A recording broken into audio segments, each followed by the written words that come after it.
आप देख रहे हैं न्यूज़ 18 का डिजिटल प्लेटफॉर्म। आपके साथ मैं हूं पारुल तिवारी और आज हमारे साथ कई मुद्दों पर बातचीत करने के लिए सेबी रजिस्टर्ड मार्केट एक्सपर्ट अनुज गुप्ता जी जुड़ गए हैं। अनुज गुप्ता जी, आपका बहुत स्वागत है न्यूज़ 18 पर। सबसे पहला मेरा सवाल यही रहेगा कि गोल्ड सिल्वर की जो कीमतें बढ़ गई हैं, क्या वो नीचे आएंगी? देखिए पिछले कुछ दिनों में हमने गोल्ड सिल्वर के भावों में गिरावट आती हुई देखी है, क्योंकि जिस तरीके से इंटरेस्ट रेट बढ़ने की एक्सपेक्टेशन लग रही है, यूएस में इन्फ्लेशन बहुत बढ़ गया है, वॉर दोबारा छिड़ गई है, तो ऐसे में कहीं ना कहीं हम देख रहे हैं कि लोगों का इंटरेस्ट गोल्ड सिल्वर से कम होता हुआ दिखाई दे रहा है। लोग अब बॉन्ड में पैसा लगा रहे हैं या बैंक में पैसा रख रहे हैं, क्योंकि उनको लग रहा है कि वहाँ पर इंटरेस्ट रेट ऊपर मिलेगा, तो उसकी वजह से हम देख रहे हैं कि गोल्ड सिल्वर के भावों में गिरावट हो रही है। इवन अभी हम देखें कि कुछ दिन पहले माननीय मोदी जी ने भी कहा था कि गोल्ड सिल्वर में पैसा आप कम लगाएं, अपने भारत का जो फॉरेन एक्सचेंज रिजर्व है उसको मेंटेन करके रखना है, तो उसकी वजह से भी लोग थोड़ा सा पीछे हटते हुए नजर आए, जिसकी वजह से गोल्ड सिल्वर की डिमांड जो है वो कम होती हुई नजर आई है और भावों में नरमी देखने को मिली है। हालांकि हमने देखा कि इंटरनेशनल मार्केट के अंदर भी सोने चांदी के भाव गिरे हैं, लोग वहाँ पर बिकवाली करते हुए नजर आए हैं, अपना पोर्टफोलियो निकालते हुए नजर आए हैं, तो उसकी वजह से हमने देखा है कि पूरे ही ग्लोबल मार्केट में गोल्ड सिल्वर के भावों में गिरावट देखी। और अगर आप देखेंगे तो गोल्ड और सिल्वर के भाव करीबन 4 महीने के लोअर लेवल पर आते हुए नजर आएंगे। जी, जिस तरह से आप बता रहे हैं कि गोल्ड सिल्वर के दाम लगातार गिर रहे हैं, तो फेस्टिव सीज़न भी आने वाला है, तो क्या फेस्टिव सीज़न में गोल्ड और सिल्वर में निवेश करें, क्या लोग खरीदें, उसको लेकर आपको क्या लगता है? देखिए, हमें लगता है कि भाव काफ़ी नीचे आ गए हैं। अगर आप जनवरी के मुकाबले कंपेयर करेंगे तो भाव सिल्वर के भाव करीबन 60% नीचे आ चुके हैं, गोल्ड का भाव करीबन ऑलमोस्ट 20-30% नीचे आ चुका है। तो हमें लगता है कि यहाँ से ज़्यादा डाउनसाइड नहीं है। जिनको फिजिकल लेना है या जिनको फेस्टिवल के लिए लेना है उनके लिए अच्छा मौका है, या जिन्होंने हायर लेवल पर गोल्ड नहीं लिया, वो मिस कर गए गोल्ड की रैली को, तो यहाँ पर मौका है कि आप एक्यूमुलेट कर सकते हैं, धीरे धीरे आप खरीदारी कर सकते हैं, क्योंकि देखिए फेस्टिवल सीजन में जनरली लोगों की रिक्वायरमेंट होती है खरीदारी करने की, और ऐसे में उनको अच्छा दाम मिल रहा है, तो मुझे लगता है कि उनको लेना चाहिए। क्योंकि अगर हम एक लंबी अवधि की बात करें कि अगर आप 3 से या 5 साल का व्यू लेकर चलेंगे, तो हमें लगता है कि वहाँ पर आपको अच्छे रिटर्न्स देखने को मिल सकते हैं। तो क्या गोल्ड और सिल्वर के दाम 1 लाख से गोल्ड का दाम नीचे आ सकता है? देखिए, ऐसा तो नहीं लग रहा है कि 1 लाख के नीचे दाम आएगा, क्योंकि अपनी एक उसकी वैल्यू होती है और वैल्यू पिछले कई सालों में इंक्रीज़ हुई है, और हमने देखा है कि जब भी गोल्ड इंक्रीज़ होता है तो कहीं ना कहीं आके एक सेटल होता है। तो अभी हमें लगता है कि ज़्यादा डाउन नहीं आएगा, कहीं करीबन 1.20-1.30 के आसपास भाव आके रुक सकते हैं, ठहर सकते हैं।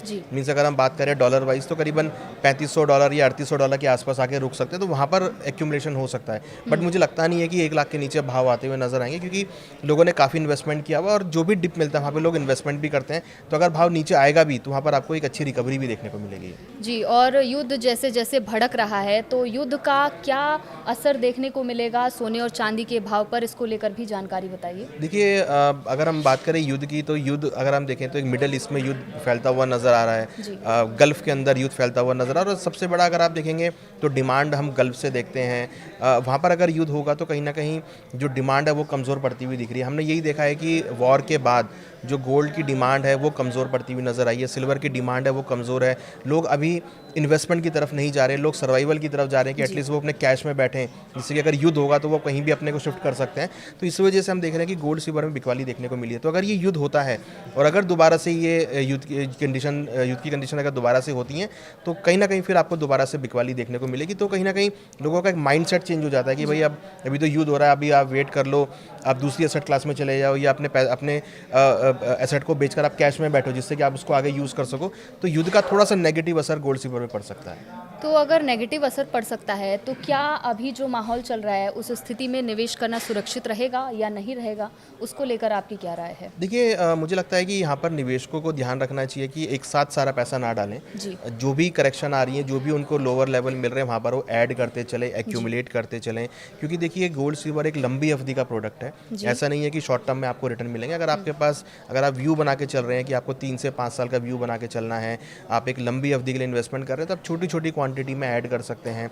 जो भी करेक्शन आ रही है, आपको जहाँ भाव अच्छे मिल रहे हैं वहाँ पर आप ऐड कर सकते हैं, अपने डीमैट अकाउंट में रख सकते हैं, या फिजिकल में भी लेना है तो आप छोटी छोटी क्वांटिटी करके उसको ले सकते हैं। तो वहाँ पर आपको हर लेवल पर आप एक्यूमुलेट करेंगे तो आपको अच्छे भाव पे खरीदारी मिलेगी, और जब भाव बढ़ेंगे तो आपको अच्छा रिटर्न मिलेगा। तो स्ट्रेटेजी ऐसी बनानी चाहिए कि एक लंबी अवधि की स्ट्रेटेजी बना के चलें और हर गिरावट पे खरीदारी करते चलें। जिस तरह से ईरान और अमेरिका के बीच युद्ध लगातार बढ़ता ही जा रहा है, वार पलटवार की स्थिति बनी हुई है और लगातार वार पलटवार हो भी रहा है, तो ऐसी स्थिति में क्या गोल्ड और सिल्वर के दाम और बढ़ सकते हैं? देखिए या गिर सकते हैं? सेफ हेवन डिमांड होती है जो आ सकती है, और अगर देखिए अगर ये वॉर चलेगा तो यहाँ पे देखिए थोड़ा सा एलोबरेट ये है कि अगर वॉर होती है तो जी। इन्फ्लेशन बढ़ेगा, और इन्फ्लेशन बढ़ेगा तो महंगाई बढ़ेगी तो कहीं ना कहीं इन्फ्लेशन को हेज करने के लिए गोल्ड सिल्वर की डिमांड बढ़ती है। तो अभी शॉर्ट टर्म में तो नहीं, बट हाँ लॉन्ग टर्म में अगर ये इन्फ्लेशन कंट्रोल रहा, इन्फ्लेशन अगर बढ़ता रहा, तो फिर एक सेफ हेवन डिमांड और एक हेज अगेंस्ट इन्फ्लेशन की डिमांड आपको गोल्ड में देखने को मिलेगी। जी। तो शॉर्ट टर्म में शायद उतना आपको एप्रिसिएशन देखने को ना मिले, बट अगर आप लॉन्ग टर्म के लिए इन्वेस्टमेंट करते हैं तो वहाँ पर आपको अच्छे रिटर्न मिल सकते हैं। तो इसलिए मैं कह रहा हूँ कि अगर आप गोल्ड सिल्वर में पैसा लगा रहे हैं तो एक लॉन्ग टर्म का आप विजन बना के चलें कि लॉन्ग टर्म में 3 से 5 साल में आपको अच्छे रिटर्न्स मिल सकते हैं। और युद्ध से रिलेटेड ही एक और क्वेश्चन है मेरा कि क्या अगर $100 पहुंच जाता है कच्चे तेल की कीमत, तो पेट्रोल, डीजल, रसोई गैस पर उसका क्या असर पड़ेगा? देखिए क्रूड अगर आप देखेंगे तो अभी हमने लेटेस्ट देखा था कि $120 तक गया था, जी। वहाँ से भाव करेक्ट हुए हैं नीचे और $60 तक आ गए थे, वापस अब भाव $80 के आसपास आ गए हैं। तो देखिए यहाँ पर क्या है कि अगर क्रूड का भाव वापस $100 के ऊपर जाएगा तो फिर वो चिंता की बात होगी वहाँ पर। अगर दूसरी बड़ी बात कि अगर स्टेट ऑफ हॉर्मुज बंद हो गया तो वहाँ पर फिर सप्लाई का इशू आ सकता है, जिसकी वजह से रसोई गैस में इशू आ सकती है, जिसकी वजह से क्रूड की सप्लाई में इशू आ सकता है, तो दोबारा से वो किल्लत हो सकती है। बट अभी तक ऐसा सिम्टम नहीं है, क्योंकि देखिए यहाँ पे ट्रम्प साहब भी चाहते हैं कि युद्ध जल्दी से ख़त्म हो, जी। ईरान भी चाहता है युद्ध ख़त्म हो, और अब ट्रम्प ये कह रहे हैं कि भाई वो स्टेट ऑफ हॉर्मुज उनके अंडर कंट्रोल में आ गया है और अब वो वहाँ पर 20% उस पर टैक्स भी लेंगे। तो स्टेट ऑफ हॉर्मुज बंद होने की कंडीशन तो नहीं दिख रही है, बट हाँ ये जो वॉर छिड़ रही है, जो दोबारा से जो बमबारी स्टार्ट हुई है, उसकी वजह से कहीं ना कहीं कच्चे तेल के भाव यहाँ पर एलिवेट होते हुए दिखाई दे रहे हैं। बट यूएस भी चाहता है कि क्रूड के भाव एलिवेट ना हो, क्योंकि इसकी वजह से यूएस के अंदर इन्फ्लेशन आता हुआ दिख रहा है, यूएस की जो अर्थव्यवस्था है वो ख़राब होती हुई दिख रही है। तो लगता नहीं है कि ज़्यादा दिन तक क्रूड के भाव ऊपर आते हुए नजर आएंगे। कहीं ना कहीं इस युद्ध का समाधान निकलेगा, जिससे क्रूड के भावों में फिर आपको गिरावट देखने को मिलेगी। अनुज जी, क्रूड पर हम बात कर ही रहे हैं तो एक और बहुत ही अहम सवाल है, और हमारे दर्शकों के लिए भी ये सवाल बहुत अहम है कि क्रूड ऑयल का भारतीय अर्थव्यवस्था और रुपया पर क्या असर देखने को मिलेगा? देखिए इसका अर्थव्यवस्था पर इम्पैक्ट नेगेटिव पड़ता है। क्रूड के भाव जब भी बढ़ते हैं वो भारतीय अर्थव्यवस्था के लिए नेगेटिव होता है। हमने अभी रिसेंट देखा कि क्रूड के भाव बढ़े तो हमारा रुपये यहाँ पर वीक होना चालू हो गया, क्योंकि हम 80% क्रूड इंपोर्ट करते हैं और उसके लिए हमें डॉलर की डिमांड पड़ती है। अगर क्रूड का भाव बढ़ेगा तो हमें ज़्यादा डॉलर की डिमांड करनी पड़ेगी, जिससे हमारा रुपया यहाँ पर वीक होगा। और हमने देखा कि अभी रिसेंटली हमारे अभी करंट अकाउंट डेफिसिट के आंकड़े आए थे, तो उसमें हमने देखा कि जो हमारी करंट अकाउंट डेफिसिट है वो यहाँ पर इंक्रीज हो गया है, तो वो भी कहीं ना कहीं भारतीय इकोनॉमी के लिए नेगेटिव। तो क्रूड के प्राइस का बढ़ना always negative for Indian economy. तो मुझे लगता है कि अगर क्रूड के भाव बढ़ेंगे तो वो इंडियन इकोनॉमी के लिए नेगेटिव होगा, प्लस रुपये के लिए नेगेटिव होगा, और कहीं ना कहीं इसका अर्थव्यवस्था पर नेगेटिव असर पड़ता हुआ नजर आएगा।